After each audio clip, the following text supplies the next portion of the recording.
Hey everybody, up in the Midlands today, coming to check on one of the planting teams.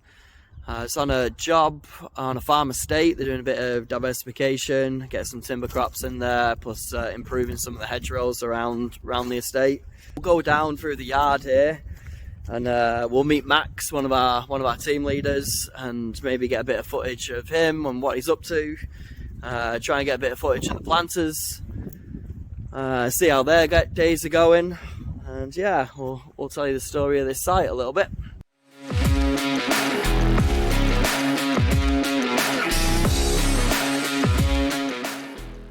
So Max, what's the plan? What's happening on the site today? So right now we have a 8,500 tree stake and tube block.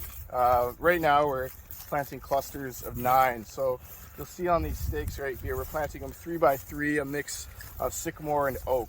And the design by that is that the tree in the center is going to grow straight up, not a lot of laterals, and have a high timber value. Also provide a lot of room for these trees to grow and not a lot of competition. So each of these stakes, you can see, are spaced about 2.1 meters, which is kind of ideal to give the tree enough room to kind of grow and breathe and reach up for the sky, which is kind of exactly what it wants to do. So these are our clusters, and then in between that, we're going to be planting a variety of other species to help kind of create a wonderful little ecosystem here, and a bit of a natural forest, the best we kind of can. So we have holly, and we have some Prunus avium, which are cherry trees. Those are all going to go right on the perimeter of this, provide a bit of resistance, a bit of wind block for this natural forest, as well as a lot of habitat for birds, that sort of thing. But yeah, what was once a lovely farmland will now be a beautiful, lush, hopefully one day ancient forest.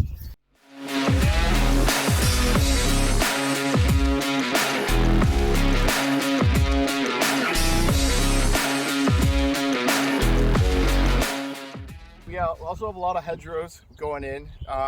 You have some shrubbery species going on the side, but hedgerows technically are a bit tighter. So what we're doing is we're coming in and we're filling in all those gaps. Again, what that's going to do is help connect up the hedgerows, help keep out wildlife that you don't want in here and nibbling on the trees, and again, give these trees the best possible chance at surviving, as well as providing some good habitat for some of the local wildlife. How's the ground on this one? It's about as creamy as you can get, as we like to say. It's quite soft comparatively. So the stakes are going in at about 3 pounds on the post pounder. The planters right now are loving the soil texture right now. It's making it nice for them, that's for sure. Things you're always looking out for with the planters here, they're moving at a mile a minute pace. So I'm looking for open pockets. You're looking at trees that are planted too deep or too shallow. If you have a tree that's planted too shallow, the tree's going to dry out, it's going to be exposed to the elements, it's going to freeze, it's not going to survive. Too deep, you're going to risk at almost drowning the tree. It's going to degrade the bark kind of around the side, and it's not going to have a good chance of living.